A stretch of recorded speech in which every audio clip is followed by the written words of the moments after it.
Live అయిందా? అయింది, 5 సెకండ్లు అయింది. నేను కళ్యాణ్ బ్రో కూడా చూసుకుంటున్నాం.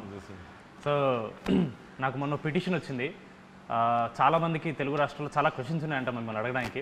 అది వాళ్ళకి ధైర్యం సరిపోక మ్యాట్కి పంపిస్తే మనోజ్ అశోక్ని మాట్లాడాను. వాళ్ళు మాకు ధైర్యం లేదు మామ, నువ్వే చేసుకొని నన్ను పంపించారు. సో ఈ క్వశ్చన్స్ నావి కాదన్నా, అడిగేది మాత్రం నేనే. నాకు ఈ క్వశ్చన్ సంబంధం లేదు. ఫస్ట్ క్వశ్చన్, అసలు మీకు మీడియా మీద ఎందుకన్నా కోపం అని ఉంది? మీడియా మీద కోపం ఏం లేదే. ఇప్పుడు అంటే మీడియాతో ఇప్పుడు నా Q&A సెషన్స్ కానీ నా ఇంటరాక్షన్స్ అన్నీ ఫన్ టోన్లోనే అవుతాయి. ఇప్పుడు వాళ్ళు ఏదన్నా ఎటకారంగా అడిగితే నేను వాళ్ళు ఎటకారంగా చెప్తాను, అంతే తప్పితే మనకేముంటుంది మీడియాతో విరోధం. ఈ ఆన్సర్ని అలాగే ఉంచుతాను. మీకేమనిపిస్తుంది, వంశశాలకి మీడియా అంటే కోపం వద్దా లేదా? లేదనిపిస్తుంది. అంటే కొంచెం వాళ్ళతో ఆడుకోవడం ఇష్టం లేదు అని చెప్పకపోతే నెక్స్ట్ వీక్ సితారా సినిమా లేదు, అదే కదా? అట్లే లేదు. లేదు మామ, అంటే కొన్నిసార్లు మీడియాని అప్రిషియేట్ చేసిన కానీ అట్లాంటివి కూడా ఉన్నాయి. బట్ కానీ ఎక్కువ తిట్టినట్టే ఉంటుంది అన్న. తిట్టినట్టే ఉంటుంది అంటే ఇప్పుడు వాళ్ళు అడిగిన క్వశ్చన్ కదా మనం ఆన్సర్ సమాధానం చెప్తాం. ఇప్పుడు వాళ్ళు ప్రేమగా క్వశ్చన్ అడిగితే మనం ప్రేమగానే సమాధానం చెప్తాం. వాళ్ళు ఏదన్నా వెరైటీగా అడిగారు అనుకో, మనం అలా వెరైటీగా చెప్పకపోతే అనవసరంగా మనం వాళ్ళకి దొరికినట్టు అవుతుంది. యాక్సెప్ట్ చేసినట్టు. ఇది నా క్వశ్చన్ కూడా అన్న, చాలా పర్సనల్ ఇంట్రెస్ట్ ఉంది. మొన్న బోనీ బాబాయ్తో ఏదో ఇన్సిడెంట్ ఒకటి జరిగింది. ఒక ఇంటర్వ్యూలో మీరు ఆయన్ని ఇలా డిస్రెస్పెక్ట్ఫుల్గా మాడారని ఇలా చాలామంది చెప్తున్నారు. అసలు అక్కడ ఏం జరిగింది? అసలు అది ఏం జరిగిందని పక్కన పెట్టు, జాన్వీ కపూర్ లాంటి కూతుర్ని కన్నా ఆయనతో ఎవడన్నా గొడవ పెట్టుకుంటాడా? అసలు ఎవడన్నా గొడవ పెట్టుకుని కానీ ఆయన ఏమన్నా అంటాం కానీ జరుగుతుందా? అది కూడా ఆలోచించకుండా, ఆ కామన్ సెన్స్ లేకుండా మీడియాలో అందరూ నేను బోనీ కపూర్ గారిని డిస్రెస్పెక్ట్ చేశాను అంటున్నారు. అసలు కామన్ సెన్స్ మిగతా ఇష్యూ అంతా పక్కన పెట్టు, జాన్వీ కపూర్ లాంటి అమ్మాయిని ఫాదర్ ఆయన ఎవడన్నా డిస్రెస్పెక్ట్ చేస్తాడో చెప్పు. ఇంకా అర్థమైంది నీకు ఆన్సర్, ఇంకా దానికంటే ఏముంటుంది? కరెక్ట్, చాలా వ్యాలిడ్. కానీ ఒకటైతే నిజమన్నా, ఆ ఇన్సిడెంట్ జరిగిన తర్వాత బాలీవుడ్ మీడియా వాళ్ళు మీ గురించి చాలా నెగిటివ్ అన్నా సరే, తెలుగు రాష్ట్రాలు మిమ్మల్ని రేంజ్లో పొగిడారన్నా. ఇదైతే నేను అబ్జర్వ్ చేశాను. అప్పుడు మీడియాతో పాజిటివ్, అప్పుడు మీడియాతో పాజిటివ్ అయింది. అది అలా ఇవ్వాలి ఆల్సర్ చాలా మంది వెళ్ళారు. అదే ఒక పాజిటివ్ తీసుకుందాం మనం. మామూలుగా మీకు ఇప్పుడు సప్తసాగర్ దాచేలో లాంటి సాడ్ సినిమాలు నచ్చమంటారు కదన్నా, అది ఎందుకు నచ్చవు మీకు? నాది ఒకటే ప్రిన్సిపల్, లైఫ్లో ప్రతివాడికి చాలా కష్టాలు ఉంటాయి కదా. వాడి పర్సనల్ లైఫ్లో కష్టాలు లేవు అని చెప్తే మనం అది కష్టాలు లేవు అని ఏదైనా మనిషి చెప్తే ఇంకా దేవుడి కింద లెక్క ఆయన. అలాంటి దేవుళ్ళని కొంచెం పక్కన తీసి పెడితే ఎవరికైనా లైఫ్లో ఉన్న ప్రాబ్లమ్స్ ఉంటాయి, అందరికీ అవి ఉంటాయి కాబట్టి ఆ ప్రాబ్లమ్స్ని మర్చిపోవడానికి ఒక 2 hours థియేటర్లోకి వస్తాం. థియేటర్లోకి వచ్చినప్పుడు మ్యాక్సిమం నవ్వించడమో లేకపోతే పెద్ద హీరో సినిమా తీసినప్పుడు ఆ హైస్ ఇవ్వడంతో ఉంటే వాళ్ళు సాటిస్ఫై అవుతారు కదా. వాళ్ళని లోపలికి పిలుచుకుని కూడా మన కష్టాలు చెప్పి వాళ్ళని ఏడిపించడం ఎందుకు అన్న ఉద్దేశం, అంతే తప్పితే అవి నచ్చవు అంటే ఆ ఉద్దేశంలో నచ్చవు. అలా చూసుకుంటే Jersey cinema is not all entertainment comedy ఉండే సినిమా కాదు. It is the heart hitting story of a failed man, failed cricketer. ఆ లెక్కను చూసుకుంటే even that is a story about a sad man. Sad man కాదు, the way we ended గౌతమ్కి Jersey cinema కూడా ఇది నన్ను చాలామంది నేను సప్తసాగర్ గురించి అడిగినప్పుడు అన్నారు, జెర్సీ ఎలా ఎండ్ చేశామంటే సన్ వచ్చి ఫాదర్ గురించి మాట్లాడుతున్నప్పుడు నేను చాలా ప్రౌడ్గా చెప్తున్నాను మా నాన్న గురించి. మా నాన్న ఫైట్ చేస్తూ హెల్త్ ఇష్యూ వల్ల ఇలా జరిగింది మా నాన్నకి, అంతే తప్పితే మా నాన్నకి అలా జరిగిందని నేను ఎప్పుడు బాధపడలేదు. మా నాన్న ఫైట్ చేస్తూ ఇది చేసాడు, అలా ఒక ప్రౌడ్ మూమెంట్లో హ్యాపీ ఎండింగ్ చేసాం మనం దానేమో ఒక ఫెయిల్డ్ క్రికెటర్ లాగా, ఒక సక్సెస్ఫుల్ క్రికెటర్ లాగా ఇండియన్ టీమ్కి సెలెక్ట్ అయిన ఒక సక్సెస్ఫుల్ క్రికెటర్ స్టోరీ లాగానే ప్రొజెక్ట్ చేసి ఎండ్ చేసాం దాన్ని ఒక హ్యాపీ ఎండింగ్తో. సో ఆ హైతోనే బయటకు వస్తారన్న ఆడియన్స్, బాధతో కాకుండా. ఇప్పుడు అదే ఈ మధ్య చాలా ఫేమస్ అయింది, మీరు స్టోరీలో లాజిక్స్ ఇలాంటి తొక్కతో లాంటివి అవసరం లేదు అంటారు కదా. అంటే మీరు జనరల్లీ ఏ సినిమా మీ దగ్గరకు వచ్చినా, ఏ స్టోరీ వచ్చినా సరే మీరు అలాగే ఆలోచిస్తారా? లేదా మళ్ళీ ఇది ఒక పెద్ద హీరో సినిమా కాబట్టి కొంచెం జాగ్రత్తగా ఉండాలి, లేదా కొత్త యూత్ సినిమా కాబట్టి ఎక్కువ వరి అవ్వక్కర్లేదు అనే పాయింట్ ఆఫ్ వ్యూ ఏమైనా ఉంటుందా?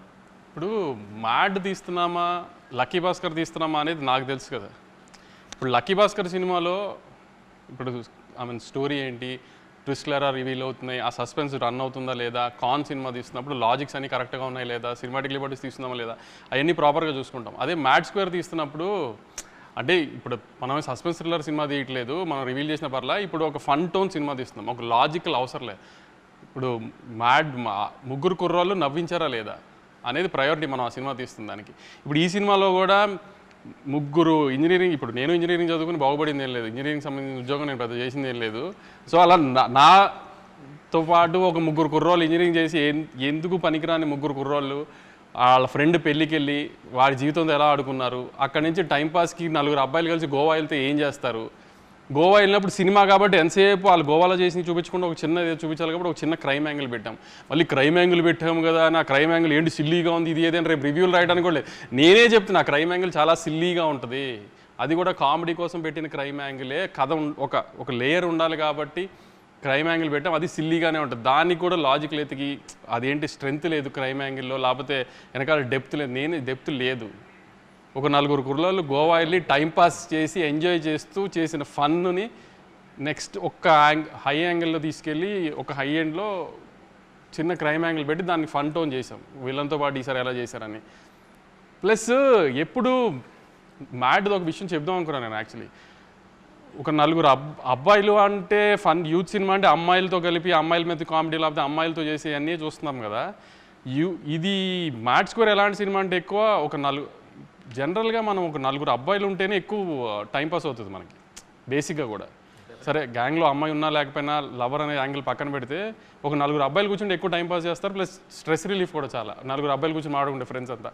అలానే ఒక 4 అబ్బాయిలు ఎంత ఫన్ చేశారు, ఆ 4 అబ్బాయిలు చేసిన ఫన్ ఎంత బాగుంటుంది అనేది ఒక ప్రాపర్ కామెడీ ఫిల్మ్ తీసాం మనం. సో ఇట్లాంటి సినిమాలకి లాజికల్ ఎతికితే కూడా ప్రాబ్లం అవుతుంది. ఇప్పుడు ఏంటి కళ్యాణ్ నా పెట్టిన క్రైమ్ యాంగిల్ ఏంటి అంత సిల్లీగా ఉందని నేనే అన్నాను అనుకో, అన్న మనం ఏమైనా ఓషన్స్ లెవెన్ తీస్తున్నాం అన్నా అని అడిగాడు. క్రికెట్ ఆడడానికి గ్రౌండ్ కావాలంతే. అదే ఇంకో క్వశ్చన్ ఉంది. ఇప్పుడు వంశీ అన్న ఒక ప్రొడ్యూసర్ పాయింట్ ఆఫ్ వ్యూ చెప్పారు, ఆయన్ని ఇబ్బంది పెడుతున్నా కానీ మిమ్మల్ని కూడా ఇబ్బంది పెడతా. వంశీ అన్న is producing film, he's clear ఈ సినిమాని నేను ఇలా ప్రొజెక్ట్ చేస్తానని వంశీ అని క్లియర్ ఉంది. But as a writer director మనకి ఎప్పుడు ఒక రైటర్ డైరెక్టర్ అరే కథ లేదు అంటే లోపల ఆబ్వియస్లీ నేను ఇంత రాశాను కదా అని ఫీలింగ్ ఉంటుంది. మీ పాయింట్ ఆఫ్ వ్యూ ఏంటి? ఇప్పుడు సినిమాలో కథ రాసావా కళ్యాణ్? కామెడీ రాసావా కథ రాసావా? కామెడీ అంటే ఇప్పుడు అన్న చెప్పినట్టు అదే అన్న మన క్రికెట్ ఆడడానికి గ్రౌండ్ కావాలంతే, ఆ గ్రౌండే స్టోరీ. బట్ కాకపోతే మామ నాకేమనిపించింది అంటే కథ దాని గురించి మనం పెట్టాలి అని అంటే ఇప్పుడు ప్రతి ఒక్క సీన్ లీడ్ చేసి దానికి ఏదో ఒక స్టోరీ ఉంటుంది. ఇప్పుడు అన్న ఇందాక స్టోరీ చెప్పినట్టు 3 ఫ్రెండ్స్ వచ్చారు, పెళ్ళికి వచ్చారు, అక్కడ నుంచి వెళ్ళారు, దేంట్లో ఇరుక్కున్నారు, బయట పడ్డారు. So Jathiratnalu similar kind of కథే, డిజేటీలో సిమిలర్ కైండ్ ఆఫ్ కథే. కాకపోతే మన దాంట్లో యూనిక్నెస్ ఏంటంటే బెస్ట్ ఫ్రెండ్స్, వాళ్ళ ఫ్రెండ్స్ గుర్తొస్తారు.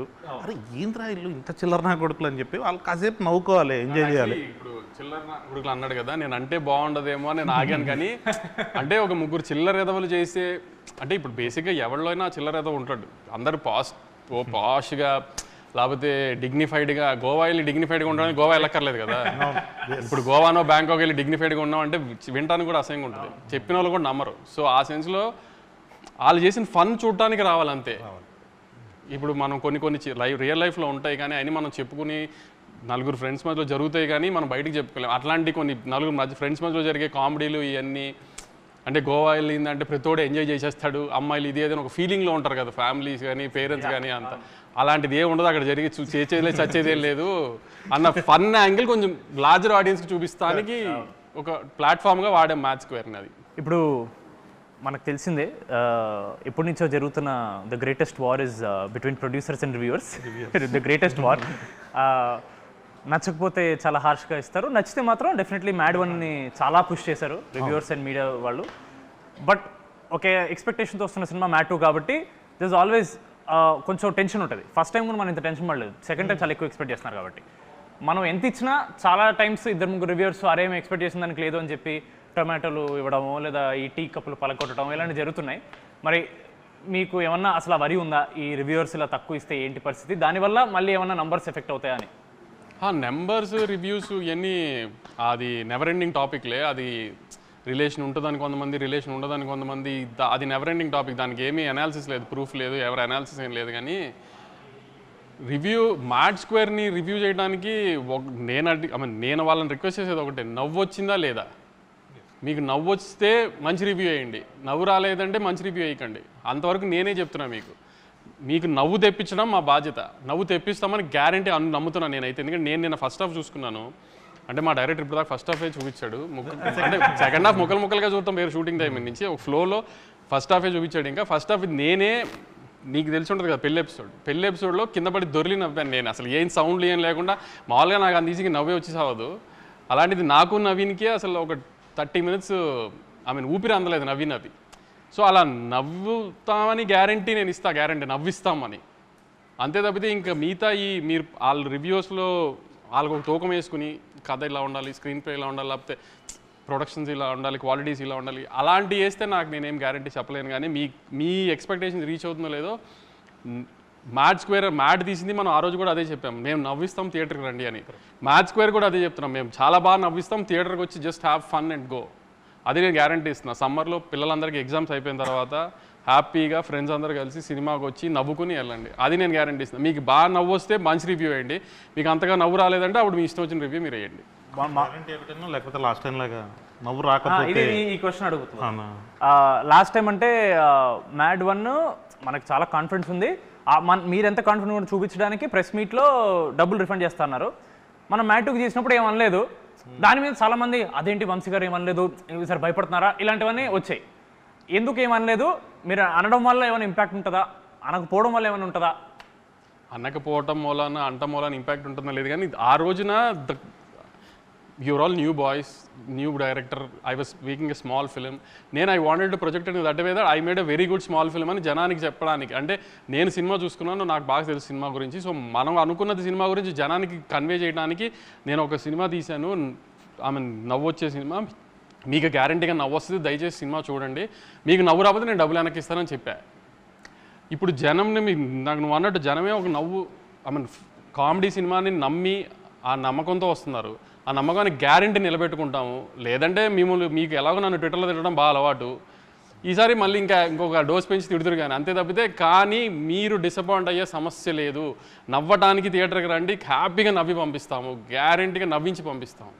లేదంటే యాస్టీస్ మీరు అన్న ట్విట్టర్లో ఎప్పుడైనా తిట్టుకోవచ్చు. ఇంకా వంశీనే కాదు, మిమ్మల్ని కొంచెం గ్రిల్ చేద్దామని. మామూలుగా బయట మన ప్రెస్ మీట్ చూసినా చాలామంది ఇలా టాక్ ఉంది, కళ్యాణ్ శంకర్ కాంపౌండ్ అంటే సితారానే, దాన్ని బయట సినిమాలు చేయడు అని బయట టాక్ వస్తుంది. దానికి మీ రిప్లై? బయట మాట్లాడదామా? లేదు, అన్నతో కంఫర్ట్గా ఉంటుంది, ఏది కావాలంటే అది ఇచ్చేస్తాడు, చేసుకోమంటాడు, తర్వాత తిడతానన్నా మళ్ళీ కాన్ఫిడెంట్గా చెప్పేసి అన్నను అడుగుతా. అంటే అన్నను అడిగినా చిన్నబాబు సార్ ఉంటారు కదా అక్కడ, పెద్ద బాస్, బిగ్ బాస్ ఉంటారు, ఆయన డిసైడ్ చేస్తారు నెక్స్ట్ ఏం చేయాలి ఏంటంటే. కంఫర్టబుల్గా ఉంది మామ, అంటే ఏం కావాలంటే చేయొచ్చు అన్నప్పుడు. సితారా అంటే ఎక్కువ మీ పేరు పడుతుంది, బట్ ఈవెన్ చిన్నబాబు గారు is one of the back bones for Sitara, just like for Haarika Hassine. ఒక స్టోరీ వచ్చి ఒకవేళ అది మీకు నచ్చి సార్కి నచ్చకపోయినా, సార్కి నచ్చి మీకు నచ్చకపోయినా, ఆ ఫైనల్ డెసిషన్ అనేది ఎవరు తీసుకుంటారు, లేదా మీరిద్దరు ఎలా డిస్కస్ చేసుకుంటారు? ఒక స్టోరీని వచ్చినప్పుడు మీరు కాల్ చేసి ఇలా బాబాయ్ ఇలా స్టోరీ వచ్చింది బాగుంది అని అలా డిస్కషన్ జరుగుతుంటుందా? అంటే ఎప్పుడంతే, ఇప్పుడు కళ్యాణ్ ఫస్ట్ వచ్చి కలిసినప్పుడు వేరే కథ చెప్పాడు, సినిమా కథ, అది తీద్దాం అనుకున్నాం, అది కొంచెం డిలే అయిందని. అన్న కాలేజ్ పిల్లల సినిమా చేద్దాం అంటే సరే చేసేద్దాం, ఒకసారి ఐడియాగా చెప్పాడు, ఐడియా బాగుంది, బాబాయ్కి వెళ్ళి చెప్పి బాబాయ్ ఓకే అని కూడా చేసేద్దాం, అయిపోయింది అంతే. So simple process. ఏదన్నా ముందు నేను వింటే ఆయన తర్వాత విన్నా, లేదంటే నువ్వు వింటే కాన్ఫిడెంట్గా ఉంటే వెళ్ళిపోవాలి, లేదంటే ఇట్లాంటి సినిమాలు ఆయన జడ్జ్మెంట్ బెటర్గా ఉంటుంది అనుకుంటే ఆయనకే పంపించేస్తా.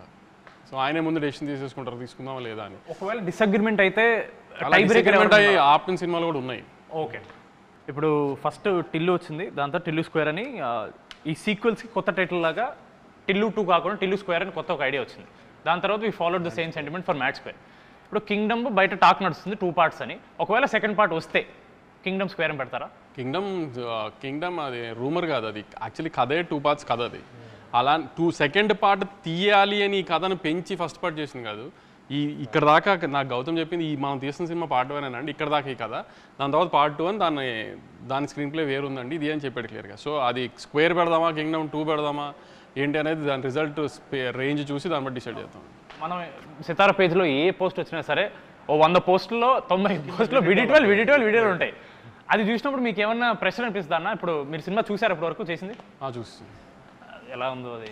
నాకు అడిగావు కదా కథలో లాజిక్లు కావాలి, ఇది అని. లాజిక్లు, స్క్రీన్ ప్లేలు, గ్రాండియర్, యాక్షన్, ఇట్లా ఒక టిక్ బాక్సెస్ ఉంటాయి కదా రివ్యూవర్స్కి కానీ ఆడియన్స్కి కానీ ఒక ఇది అని. అట్లాంటి టిక్ బాక్స్లు ఎన్ని పెట్టుకున్నా కింగ్డమ్కి టిక్ చేస్తాం. అట్లాంటి సినిమా నుంచి అవి ఎక్స్పెక్ట్ చేయండి, ఇట్లాంటి సినిమా నుంచి కామెడీ ఎక్స్పెక్ట్ చేయండి. లాజిక్లు వద్దు, కథలు వద్దు. సో డిఫరెన్స్ ఉంటుంది కదా. అలాంటివి కావాలి. అలాంటి రోస్టింగ్ నన్ను చేయాలనుకున్నా, డైరెక్టర్ని చేయాలనుకున్నా, కథల గురించి, స్క్రీన్ ప్లే గురించి డౌట్స్ అవన్నీ మేతట్టేది పెట్టుకుందాం. మీరు ఎన్ని రకాల డౌట్స్ పెట్టుకుని వచ్చినా, ఎన్ని రకాలుగా మమ్మల్ని రోస్ట్ చేద్దామని వచ్చినా దొరకకున్నట్టుగా తీసాం ఆ సినిమాని. అంత హైలో ఉంటుంది ఆ సినిమా. సో సో అట్లాంటి డిస్కషన్స్ అప్పుడు పెట్టుకోవచ్చు. ఇప్పుడైతే నవ్వుకుంటానికి రండి, నవ్వించి పంపించే గ్యారంటీ మాది అది షార్ట్గా చెప్తున్నాం మళ్ళీ. అది సితారలో వంశీ గారు ఇలా పర్టికులర్గా ఓన్లీ పెద్ద హీరోలతో చేస్తారనే క్లియర్గా మిత్ బ్రేక్ అయిపోయింది. కొత్త కొత్త హీరోలు వస్తున్నారు, కొత్త కొత్త హీరోయిన్స్ వస్తున్నారు, డైరెక్టర్స్ వస్తున్నారు. ఇప్పుడు నాగవంశీ అనే అతను does he work on combinations or does he work on కథ నమ్మితే వెళ్ళిపోవడమా, లేదా కాంబినేషన్ వర్కౌట్ అవుతుందని నమ్మి వెళ్ళిపోతారా సితారా? కొన్ని మాస్ పెద్ద కమర్షియల్ హీరోల్ది వీ ట్రస్ట్ ద కాంబినేషన్స్. దాని తర్వాత ఏదన్నా కంటెంట్ని నమ్ముకుని వెళ్ళటమే. ఈ లాస్ట్ 2 yearsలో అన్ని కంటెంట్ నమ్ముకుని వెళ్ళినాయే కదా అన్నీ.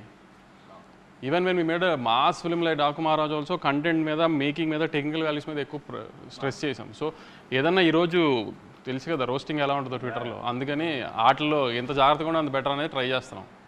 అప్కమింగ్ డైరెక్టర్స్లో మీకు ఇప్పుడు you keep watching all content అన్న, అదే మాకు తెలుసు మీరు వెబ్ సిరీస్ కానీ సినిమా కానీ వెబ్ ఫిల్మ్ అన్నీ చూస్తారు. అప్కమింగ్ డైరెక్టర్స్లో if you have to pick 3, నాకు వీళ్ళు ఎంత నచ్చారంటే కథ ఏంటో వినకుండా నేను సినిమా ఓకే చేస్తాననే ఒక కాన్ఫిడెన్స్ క్రియేట్ చేసిన ఒక 3 డైరెక్టర్ పేరు. మనతో పనిచేసిన వాళ్ళ బయట వాళ్ళ కొత్త వాళ్ళు అన్న, మనతో ఇంకా పనిచేయని వాళ్ళు. ఆదిత్య వెరీ ప్రామిసింగ్ కథ నేను విన్నాను. Aditya very promising. మీన్ కొత్త డైరెక్టర్ కాదు కానీ అనుదీప్ సినిమా మాత్రం this time audiences will be surprised. Usually Anudeep సినిమా ప్రిన్స్ కొంచెం సరిగా అనుకున్న రేంజ్లో ఆడపోవడం వలన అనుదీప్ దాని తర్వాత కొంచెం గ్యాప్ వచ్చింది. కానీ అనుదీప్ సినిమా రిలీజ్ అయిన తర్వాత మాత్రం trade and audience will be surprised. బయటది నేను అంతగా ఇంకా ఏం అనిపించలేదు, కానీ మన కాంపౌండ్లో ఇంకా వర్క్ చేయాల్సిన సినిమా, రిలీజ్ అవ్వాల్సిన సినిమాలో మాత్రం మీరు Aditya will be a surprise and Anudeep's next film will be a surprise. అదేనా ఇప్పుడు జనరల్గా పోయిన 2-3 ఫెస్టివల్స్కి మీకు ఆపోజిట్గా కొన్ని సింపతి కార్డ్స్ వర్కౌట్ అయ్యాయని చాలామంది ఇలా మీడియాలో అడిగారు మిమ్మల్ని. దానికి అవన్నీ మీరు పట్టించుకున్నారు. బట్ ఏమన్నా మనం కంపారిటివ్లీ మనది ఆబ్వియస్లీ అంత పెద్ద సినిమా కాదు, వేరే సినిమాలు కంపేర్ చేస్తే మనం ఏమైనా అలా సింపతి కార్డ్ ఏమైనా వాడుకోవచ్చు సార్? అంటే ఈసారి యాక్చువల్లీ నేను అనుకున్నా ఏదైనా సింపతి కార్డ్ ట్రై చేద్దామని. నిన్న మొన్న నీకు చూసావు లేదో కానీ మా మైత్రి రవణ విజయవాడ వెళ్ళి మా సినిమా చూడండి, మా సినిమానే చూడండి అని చెప్పాడు. చూసారా మా మైత్రి రవణ ఎంత అన్యాయం చేశాడు మాకు, మా సినిమా చూడొద్దు అని చెప్పాడు, వాళ్ళ సినిమాని చూడమన్నాడు. మీరందరూ ఇది కొంచెం సీరియస్గా తీసుకుని మా చిన్న సినిమాని ఆయన తొక్కేయకుండా మా సినిమా కూడా చూడాలని అని కోరుకుంటున్నాను నేను. కొంచెం దీనికి ఏమైనా సింపతి జనరేట్ అవుతుందేమో చూడండి. కొన్ని దిస్ ఆర్ దట్ అనే ర్యాపిడ్ ఫైర్ అనుకున్నాను. దాని ముందు నెల్సన్ గారిది, ఎన్టీఆర్ గారిది అని ఏదో బజ్ నడుస్తుంది, దాని గురించి ఏమన్నా? ఈ సినిమాలో తారకన్న బామర్ది హీరోనే కదా, తను అడగండి ఒకసారి అయ్యిందా లేదా అని తనకు తెలుస్తుంది కదా. నేను ఇప్పుడే ఫోన్ చేసి అనుకుంటాను. దిస్ ఆర్ దట్ అన్న మీరు చూస్ చేయాలి, గౌతమ్ తిన్నూరి ఆర్ వెంకీ అట్లూరి. ఇది ఒకసారి అడిగారు. వెంకీతో ప్రొఫెషనల్ రిలేషన్షిప్ కన్నా పర్సనల్ రిలేషన్షిప్ చాలా ఎక్కువ. సరే సినిమాలు జరుగుతూ ఉంటే అది ప్రొఫెషనల్గా ఆ రిలేషన్ వేరు. గౌతమ్ ఏంటంటే అంత పర్సనల్ లైఫ్లోకి తను అంత ఉండదు, తను అంత ఈజీగా ఎవరిని అలా తన లైఫ్ తను చాలా క్లోజ్డ్ డోర్స్లో ఉంటాడు. సో ఆ ప్రొఫెషనల్ రిలేషన్ చాలా ఎక్కువ. అంటే గౌతమ్ ఎలాంటి అంటే అసలు ఇక ప్రపంచం తలగిందులైనా మనం ఏదైనా చెప్తే విండు, అలాంటిది ఎంతో కొంత కొంచెం మేము ఏదైనా అడిగితే వింటాడు. అంతవరకు గౌతమ్ రెస్పెక్ట్ ఇస్తాడు. ఇప్పుడు సితారా 50th ప్రొడక్షన్ చేస్తుంది. 50th అనుకోవాలి చేస్తుంది అనుకోండి. You have to choose only 1 hero, NTR గారా పవన్ కళ్యాణ్ గారా? ఇంకా కళ్యాణ్ గారు నెక్స్ట్ పెద్ద పెద్ద పొజిషన్స్కి పాలిటిక్స్లో వెళ్ళాలని కోరుకోవాలి, కానీ మనం ఆయనతో సినిమా చేయాలని కోరుకోకూడదు. ఆయన మనకి రాష్ట్రానికి ఏం చేస్తారు, నెక్స్ట్ దేశానికి ఏం చేస్తారని కోరుకోవాలి మనం. ఆయన ఆ పొజిషన్కి వెళ్ళిపోయారు కాబట్టి 50th సినిమా అంటూ సితారాలో మనం యాజ్ ఎర్లీ యాజ్ పాసిబుల్ జరిగితే అది ఎప్పుడైనా తారకన్నే అని కోరుకుంటాను. చాలా చాకచక్యంగా కవర్స్ మించి ఒక డ్రైవ్ కొట్టిన నాగవంశీ గారు చాలా బాగా ఎస్కేప్ అయ్యారు ఆన్సర్, సేఫ్ ఆన్సర్ చెప్పి. Tillu square or mad square? Tillu square or mad square? అసలు యాక్చువల్లీ ఈ రెండింటిలో ఏదైనా సెలెక్ట్ చేయడం కంటే నిన్న నేను కళ్యాణ్ కూర్చొని డిస్కషన్ చేస్తున్నాము, మీ ముగ్గురిని సిద్ధుని ఒక సినిమాలోకి ఎలా తీసుకురావాలని. అది టిల్లు క్యూబ్ చేద్దామా, మ్యాట్ 3 చేద్దామా ఏంటి అనేది డిస్కషన్లో ఉంది. అది సో ఈ 2 కాదు, వస్తే అది Siddhu Jonnalagadda or Naveen Polishetty? Siddhu. Why not Naveen Polishetty? Siddhu is our boy, Naveen is our hero. There is a lot of difference. Mad బాయ్స్లో మీ ఫేవరెట్? మ్యాడ్ బాయ్స్లో నా ఫేవరెట్ కళ్యాణ్. అయ్యో మళ్ళీ చాకచక్యంగా కవర్స్ మించి ఒక డ్రైవ్. ముగ్గురులో MAD మనోజ్, అశోక్, దామోదర్. నితిన్, రామ్, సంగీత్ ఈ ముగ్గులో మీ ఫేవరెట్? రామ్ నితిన్. కనీసం చేశారు కూడా ఏది? అన్నీ పిక్ చేశారు ఇప్పుడు కదా, అది నీ చాయిసే కదా. సంగీత్ నేను Nitin bro.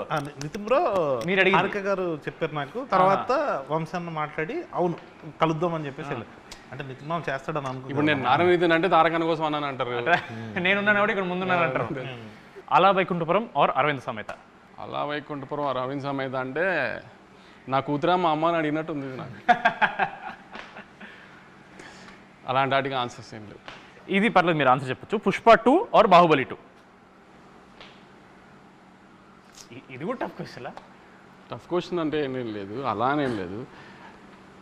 Pushpa 2 we rooted for Pushpa 2 ఎక్కువ, ఎందుకంటే ఇండియాలో కైండ్ ఆఫ్ ఇది అది అని. బాహుబలి టైంకి మనకింత సోషల్ మీడియా ఇది లేదు, సో మనం దాని ఎఫెక్ట్ తర్వాత రాజమౌళి గారు వేసిన ప్లాట్ఫామ్ అంతా తర్వాత అందరం ఎంజాయ్ చేస్తున్నాం, కానీ అప్పుడు అంత ఇది లేదు. కానీ we rooted for Pushpa 2 lot. Pushpa 2 హిందీలో బాగా చేయాలి, సో ఐ మీన్ వాళ్ళ పెద్ద పెద్ద హీరోలు చేసిన రికార్డ్స్ అని బ్రేక్ చేయాలని we all rooted for it. కాబట్టి ఎంతో కొంత కొంచెం పుష్ప మీద ప్రేమ ఎక్కువ. ఇంటర్వ్యూ ముగించే ముందు ఇప్పుడు అడిగినవన్నీ బయట వాళ్ళ క్వశ్చన్స్. ఇప్పుడు చాలామందికి నాగవంశి గారు పర్సనల్ లైఫ్ గురించి ఎక్కువ తెలియదు. మన పాడ్కాస్ట్ చేసినా సరే చాలా వరకు అక్కడ కూడా మంచి వాల్స్ కట్టేసి మీకు కన్వీనియంట్ ఆన్సర్స్ కొన్ని ఇచ్చారు. ఇప్పుడు మ్యాడ్ అనేది complete youth film. First part మొత్తం కాలేజ్, చిచోరి పనులు, అమ్మాయిలు.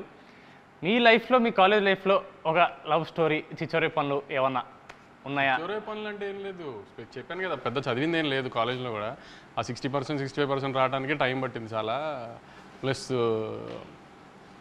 గొడవలు అంటే ఎప్పుడు ఫస్ట్ నా పేరే ఉండేది. ఐ మీన్ అవుట్ స్పోకన్ అని ప్రిన్సిపల్ దగ్గరికి వెళ్ళాలన్నా ఏదైనా పర్మిషన్లకి అన్నిటికీ నన్నే వాడేవారు. ఇంకా ఇంజనీరింగ్ కాలేజీలో అంటే అమ్మాయిలు ఇవన్నీ ఉంటుంది కదా, జూనియర్లు అమ్మాయిలు బాగుంటారని ఇది అని అదని ఇవన్నీ జరుగుతూనే ఉండేవి. లవ్ స్టోరీలు అంటూ పెద్ద. నాని అన్న మీరు ఒకే కాలేజ్, స్కూల్ ఒకటే స్కూల్ చదివారు. మీ ఇద్దరు ఎప్పుడన్నా చిల్లారన్నా స్కూల్ ఏజ్? లేదు లేదు లేదు అసలు. మీకు ఆయనతో ఏం మెమరీ లేదు స్కూల్లో? పెద్ద లేదు మెమరీ. మీకు తెలుసా అన్న? నాని సేమ్ సెక్షనే ఇద్దరము, అంటే పెద్ద మెమరీస్ ఏముంటాయి స్కూల్లో చదువుకునేప్పుడు. సో మ్యాడ్కి థియేటర్కి వచ్చినప్పుడు ఏం ఎక్స్పెక్ట్ చేయాలి అని ఒక final words? We promise we deliver, అంతే. అన్నది చెప్పండి, మేము కామెడీని ఇస్తామని ప్రామిస్ చేస్తున్నాం. కామెడీ రాకపోతే అప్పుడు మాట్లాడదాం కంపల్సరీ. కామెడీ రాకపోతే మాట్లాడేది లేదు, కామెడీ వస్తుంది డెఫినెట్గా. కామెడీ వస్తుంది, ఆ కామెడీని నవ్వటానికి మాత్రమే రండి. మళ్ళీ మళ్ళీ అదే చెప్తున్నాను.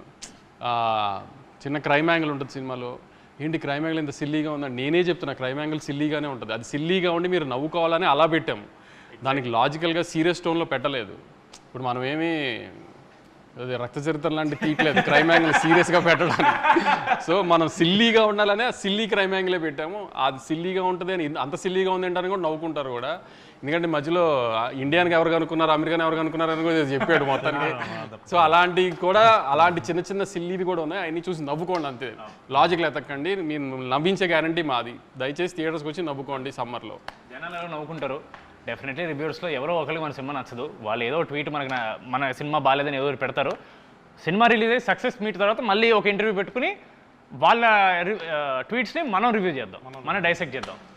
అప్పటి వరకు March 28th mad square, only in theatres. మీరు ఒకసారి చెప్పండి. March 28th mad square. ఇప్పుడు దాకా నేను అదేగా చెప్పాను. ఏంటి చెప్పండి అన్న ఒకసారి. March 28th మ్యాడ్ స్క్వేర్ తప్పకుండా థియేటర్లో చూడండి. మా మైత్రి రవి గారు చెప్పినట్టు ఓన్లీ రాబిన్ హుడ్ చూడకుండా మా సినిమా కూడా చూసి మా మీద చిన్న పిల్లలతో ఏదో సినిమా తీసాం, మా మీద జాలి చూపిస్తారని కోరుకుంటున్నాను. Thank you.